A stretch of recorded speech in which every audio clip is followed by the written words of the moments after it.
প্রিয় শিক্ষার্থী, আশা করি তোমরা ভালো আছো। আজকে আলোচনা করব নিউটনিয়ান মেকানিক্সের কিছু গাণিতিক সমস্যা। তো আশা করি তোমরা আমার সাথেই থাকবে।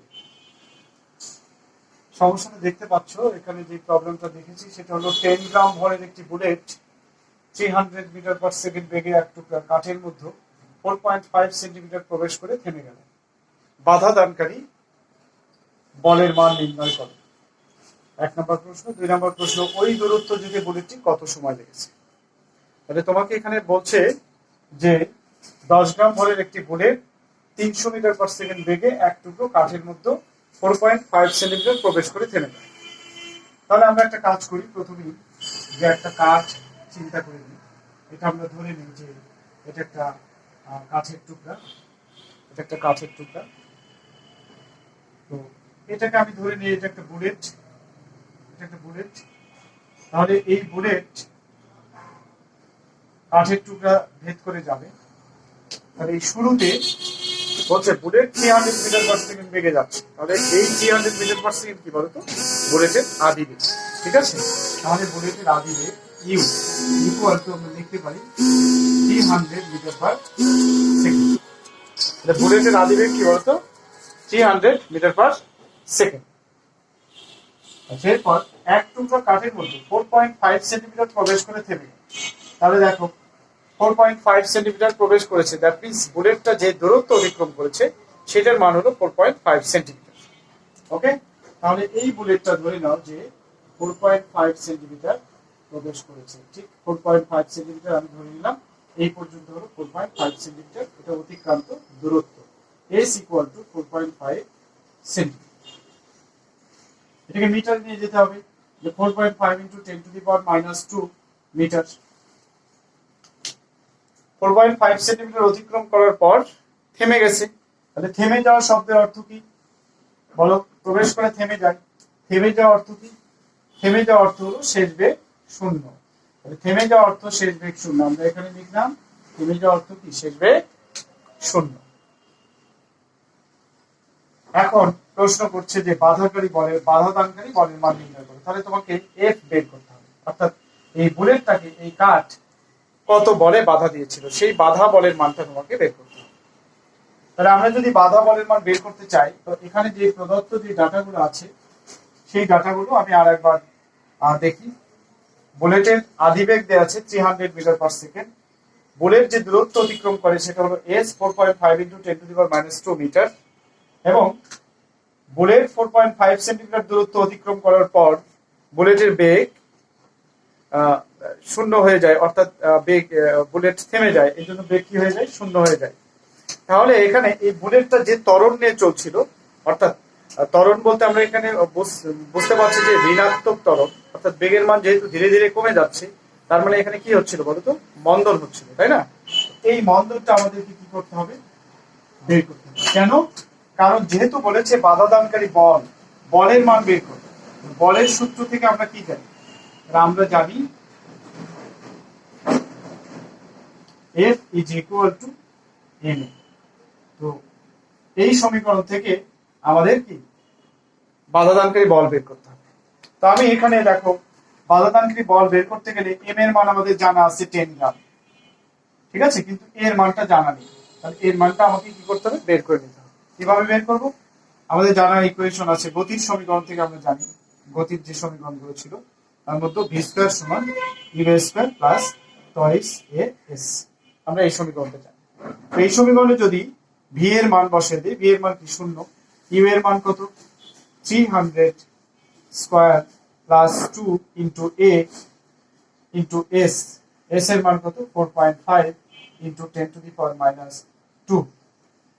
এখান থেকে আমরা যদি a বের করতে চাই তাহলে আমরা লিখতে পারবো, দেখো a বের করতে চাইলে তাহলে a ইজ ইকুয়াল টু, আমি একবারে সরাসরি লিখি, 300 square divided 2 into 4.5 into 10 to the power -2, এবং এই পাশে আসলে কি হবে? মাইনাস হবে, তাহলে এখানে একটা মাইনাস থাকবে।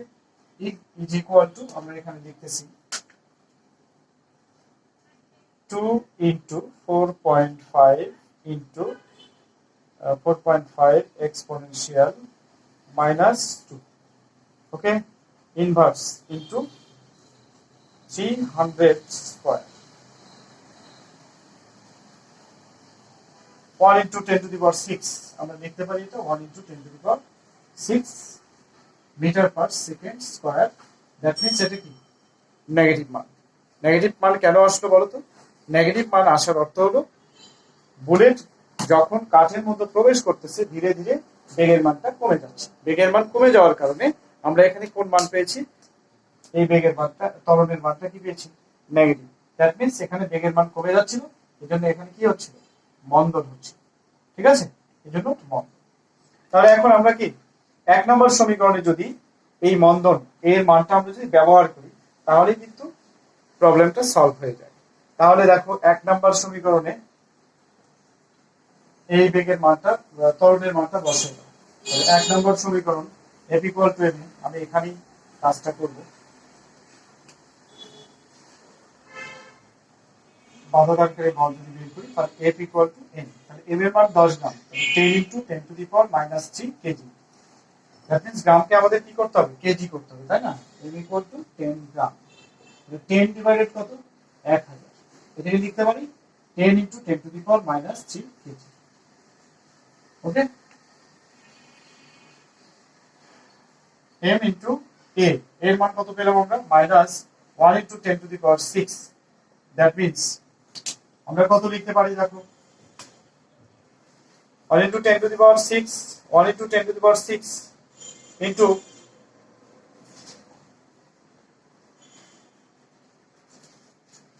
দেখো 10 to the power 4, total 10 to the power 4 Newton. তবে এর আগে কি হবে? মাইনাস। তাহলে আমরা এখানে দেখতে পাচ্ছি আমরা যে বলের মান পেলাম সে এফ এর মান হলো 10 to the power 4 নিউটন।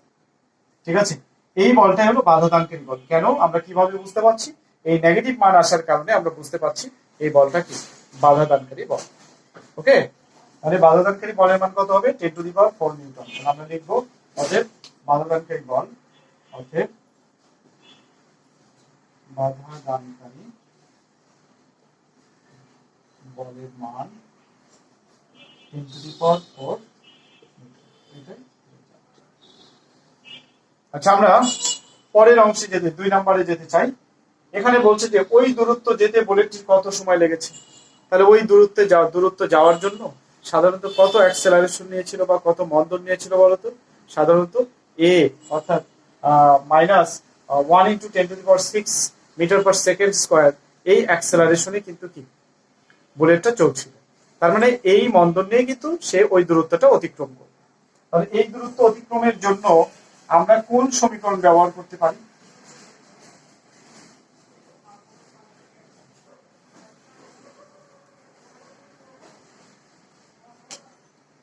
ওটার জন্য আমাদের কি টাইম বের করতে হবে, তাই না? কত সময় লেগেছে টাইম বের করতে হবে। তো আমরা যদি টাইম বের করি তাহলে আমরা লিখতে পারি যে আমরা জানি v ইকুয়াল টু কি বলতো u প্লাস এটি। এই সমীকরণটা আমরা সলভ করতে পারবো না? নিশ্চয়ই পারবো, কারণ বেগের মান, বুলেটের বেগ কি 0 ইকুয়াল টু u, u এর মান কত? 300 প্লাস a, এর মান কত ছিল? Minus 1.6, sorry 1 into 10 to the power 6 metre per second square into T. তাহলে আমরা এখান থেকে দেখতে পাচ্ছি 300 minus 1 into 10 to the power 6 into T. তাহলে এখান থেকে লেখা যায় 1 into 10 to the power 6 into T equal to কি লেখা যায় বলো তো? 300। তাহলে আমরা যদি টি বের করি তাহলে T equal to 300 divided 1 into 10 to the power 6। তাহলে রেজাল্ট কত আসে? 300 divided 1 exponential 6, 3 into 10 to the power minus 4, 3 into 10 to the power minus 4 এত সেকেন্ড।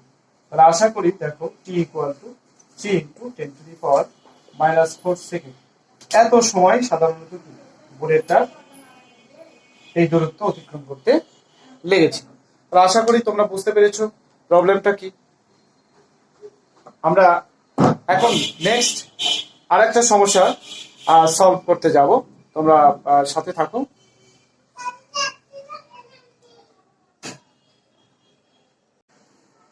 শিক্ষার্থী দেখো তোমরা দ্বিতীয় প্রবলেম, এখানে দেখা যাচ্ছে যে 20 নিউটনের একটি বল 5 কেজি ভরের একটি স্থির বস্তুর উপর ক্রিয়া করে যদি 5 সেকেন্ড পর বলের ক্রিয়া বন্ধ হয় তবে প্রথম থেকে 12 সেকেন্ডে বস্তু কত দূর যাবে। আমরা যদি এই প্রশ্নটা যদি একটু ভালো করে যদি খেয়াল করি তাহলে আমরা এখান থেকে কি দেখতে পাই, একটু খেয়াল করে দেখো যে 20 নিউটনের একটা বল 5 কেজি ভরের একটা বস্তুর উপর ক্রিয়া করছে। তো আমরা কি জানি, যতক্ষণ পর্যন্ত কোনো বস্তুর উপর বলের ক্রিয়া থাকবে ঠিক ততক্ষণ পর্যন্ত বস্তুর ত্বরণ থাকবে। তাহলে বলের ক্রিয়া থাকলে বস্তুর কি থাকে বলতো, ত্বরণ থাকে। যতক্ষণ পর্যন্ত বস্তুর উপর বল ক্রিয়া করবে ততক্ষণ পর্যন্ত বস্তুর ত্বরণ থাকে। তাহলে আমরা একটু একটা গ্রাফিক্যালি আমরা যদি এটাকে দেখার চেষ্টা করি, 20 নিউটনের একটি বল 5 কেজি ভরে, তাহলে আমি এটা ধরে নিলাম এই বস্তুটার ভর m = 5 কেজি। তাহলে 5 কেজি ভরের একটা বস্তু, এই বস্তুটার উপর 20 নিউটনের একটা বল প্রযুক্ত হচ্ছে। F = কয় নিউটন? 20 নিউটন। 20 নিউটনের বল এই বস্তুটার উপর প্রযুক্ত হচ্ছে, স্থির বস্তু। তো এখানে বলে দিয়েছে U = কি বলতো, 0। তাহলে বস্তু যখন স্থির ছিল ঠিক সেই অবস্থায় 5 কেজি ভরের বস্তুর উপর আমরা কি করেছি, 20 নিউটন বল প্রয়োগ করেছি। তাহলে কি হবে বলতো, স্থির বস্তুর উপর যখনই আমরা বল প্রয়োগ করব সাথে সাথে কি হবে, বস্তুর বেগের মান বেড়ে যাবে বা বস্তুর বেগ বৃদ্ধি পাবে। যদি বস্তুর বেগ বৃদ্ধি পায় তাহলে বস্তুটা কি হবে, ত্বরণ হবে। ঠিক আছে, বস্তুর ত্বরণ হবে। তাহলে বস্তুটা কি এগিয়ে যেতে থাকবে, আমরা ধরে নিচ্ছি এরকম ক্রিয়া করে যদি 5 সেকেন্ড পর বলের ক্রিয়া বন্ধ হয় তাহলে বলতো এই বলটা কতক্ষণ পর্যন্ত ক্রিয়া করেছিল, t = 5 সেকেন্ড। তাহলে আমরা এখানে ধরে নিচ্ছি যে এই যে 5 সেকেন্ড পর্যন্ত বলের ক্রিয়া ছিল। ঠিক আছে, আমি এখানে t = 5 সেকেন্ড লিখতেছি। 5 সেকেন্ড, এই 5 সেকেন্ড যাবত কি হচ্ছিল, বলের ক্রিয়া, বলের ক্রিয়া ছিল। যদি বলের ক্রিয়া থাকে তাহলে কি থাকবে বলতো, বলের ক্রিয়া থাকলে অবশ্যই ত্বরণ থাকবে, ত্বরণ হবে। ঠিক আছে, বলের ক্রিয়া থাকলে কি হবে, ত্বরণ হবে। আচ্ছা, তারপর বলছে যে প্রথম থেকে 5 সেকেন্ড পর বলের ক্রিয়া বন্ধ। তাহলে 5 সেকেন্ড পরে বলের ক্রিয়া বন্ধ, দ্যাট মিন্স 5 সেকেন্ড পর্যন্ত বলের ক্রিয়া থাকছে। তাহলে 5 সেকেন্ড পরে বলের ক্রিয়া বন্ধ মানে কি, এখানে আমি ধরে নিচ্ছি F = 0।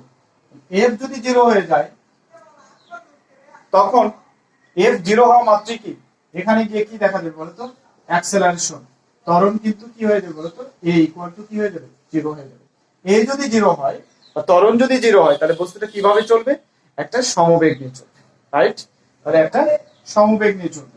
A = 0 তখন বস্তু কিভাবে চলে, নিশ্চয়ই কি সমবেগে চলে।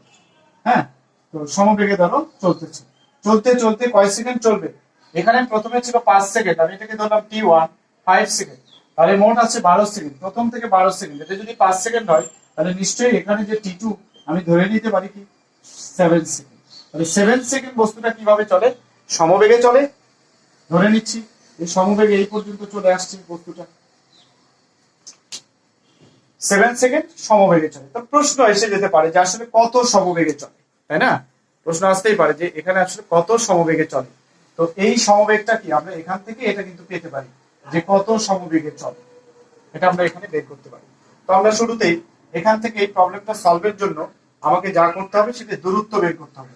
আর আমি 5 সেকেন্ডে যে দূরত্ব সেটা আগে বের করব।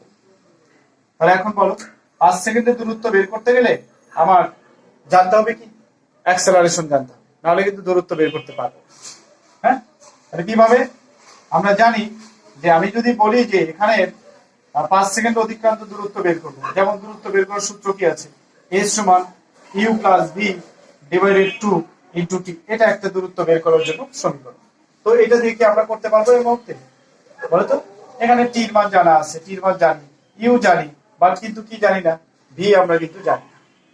তাহলে 5 সেকেন্ড পরে যদি আমি বেগ বের করতে পারি তাহলে কিন্তু এটা হবে। আবার s আবার জানি না, তাহলে এটা দ্বারা আমরা এটা সলভ করতে পারবো না। আচ্ছা, তারপরে আরেকটা সমীকরণে যাই। দেখো আমরা যদি বলি যে এটা সলভের জন্য কি করব, অ্যাক্সেলারেশন বের করব। তাহলে অ্যাক্সেলারেশন বের করতে হলে আমরা এখান থেকে বের করতে পারি। দেখো এখানে বলের মান কি 20 নিউটন আর ভর 5 কেজি, তাহলে আমরা কি জানি আমরা জানি a সমান f ডিভাইডেড m, এখান থেকে ত্বরণ পাচ্ছি, তাহলে a এর মান কত? f হলো 20 নিউটন, ভাগ হলো m হলো 5, তাহলে 4 মিটার পার সেকেন্ড স্কয়ার। তাহলে নিশ্চয়ই বুঝতে পারছো যে এখানে অ্যাক্সেলারেশন হলো 4 মিটার পার সেকেন্ড স্কয়ার। আমরা এই ত্বরণ বের করে নিলাম, এই ত্বরণ থেকে আমরা অতিক্রান্ত দূরত্ব বের করতে পারবো। সমীকরণ কি? এখন অতিক্রান্ত দূরত্ব আমি ধরে নিলাম যে s1, s1 সমান কি লেখা যাবে? u t1 plus half a t1 square. Okay, আমাদের জানা এই সমীকরণ। তো আমরা যদি দেখো u এর মান জানি, u ইকুয়াল টু কি ছিল? 0 ছিল, তাহলে 0 plus half into a into t1 square. আচ্ছা, a এর মান কত পেলাম? 4 ইনটু t1, t1 এর মান কত? 5, তারপর স্কয়ার। ওকে, রেজাল্ট কি হবে? 2 4 ভাগ হয়ে যাবে, 2 হবে, 5 5 25 সমান কি হবে বলো তো? 50 মিটার। মানে s1 ইকুয়াল টু আমরা পাচ্ছি কত? s1 is equal to 50 metre. তাহলে তুমি খুব সহজেই বের করতে পেরেছো যে এইটুকুর দূরত্ব কয় মিটার? 50 মিটার। বাকি আছে কোনটুকু? বাকি আছে এই 7 সেকেন্ড। এই 7 সেকেন্ড কিভাবে চলছে? সমবেগে চলছে। কত সমবেগে চলছে সেটা আমরা জানি না, ঠিক আছে, কিন্তু আমরা জানি যে কত অ্যাক্সেলারেশন দিয়ে চলেছিল, ঠিক আছে, 4 মিটার পার সেকেন্ড স্কয়ার ত্বরণ দিয়ে চলেছিল। তো তার জন্য আমরা কি বের করতে পারবো বলতো? বেগের মান বের করতে পারবো। কয় সেকেন্ড পর বেগ? 5 সেকেন্ড পর বেগ। 5 সেকেন্ড পর বস্তুর বেগ, আগে আমরা এটা বের করব। 5 সেকেন্ড পরে বেগ কত হবে দেখো? v সমান u প্লাস at, ঠিক আছে। তাহলে u এর মান কি? 0 প্লাস a এর মান হলো 4 ইনটু t, t এর মান 5, তার মানে 20 মিটার পার সেকেন্ড। তাহলে 5 সেকেন্ড পর এই বস্তুটা যে বেগ অর্জন করে সেই বেগের মান হলো কত? 20 মিটার পার সেকেন্ড। ওকে, এই বস্তুটা 20 মিটার পার সেকেন্ড বেগ অর্জন করে। এই 20 মিটার পার সেকেন্ড বেগ অর্জন করে সেই বেগ নিয়ে বাকি কয় সেকেন্ড যায়? 7 সেকেন্ড যায়। তাহলে মোট দূরত্ব কত হবে? আমরা সমবেগের সূত্র দিয়ে বের করতে পারি, তাই না? তাহলে কি অতএব মোট দূরত্ব বের করার জন্য সূত্র কি? এখন s2 সমান কি বলতো? v t2। আমরা এই সমীকরণটা ব্যবহার করতে পারি। s2 সমান কি বলতো? v t2। একটু স্লো করে দেই, না হলে বুঝতে সমস্যা হচ্ছে। দেখো v t2, মানে v এর মান কত? আমরা পেলাম v এর মান হলো 20 ইনটু t2, t2 এর মান কত? 7 সেকেন্ড। তাহলে আমরা লিখতে পারবো 14, অর্থাৎ 140 মিটার। ওকে, এখন মোট দূরত্ব কত হবে? তাহলে মোট দূরত্ব আমরা কোথা থেকে পাবো? তাহলে s2 পেলাম 140 মিটার। মানে মোট দূরত্ব বলতে কি বোঝায়? s1 এবং s2 এর যোগফল হলো মোট দূরত্ব। তাহলে লেখো মোট 12 সেকেন্ড, মোট 12 সেকেন্ডে অতিক্রান্ত দূরত্ব, অতিক্রান্ত দূরত্ব s equal two s1 plus s2। s1 plus s2 মোট কত হবে? 140 যোগ 50 সমান 190 মিটার। 190 মিটার। তাহলে আমাদের উত্তর কি বলতো? মোট অতিক্রান্ত দূরত্ব হলো 190 মিটার। আশা করি বুঝতে পেরেছো প্রবলেমটা। তো এরকম আরো অনেক প্রবলেম আছে যেগুলো তোমরা স্টেপ বাই স্টেপ যদি একটা ডায়াগ্রাম অঙ্কন করে যদি তোমরা করতে পারো, তাহলে আমি আশা করি যে তোমরা প্রত্যেকটা প্রবলেম সহজভাবে নির্ভুলভাবে কি একটা সঠিক ফলাফলে পৌঁছাতে পারবে। তো ধন্যবাদ সবাইকে। আল্লাহ হাফিজ।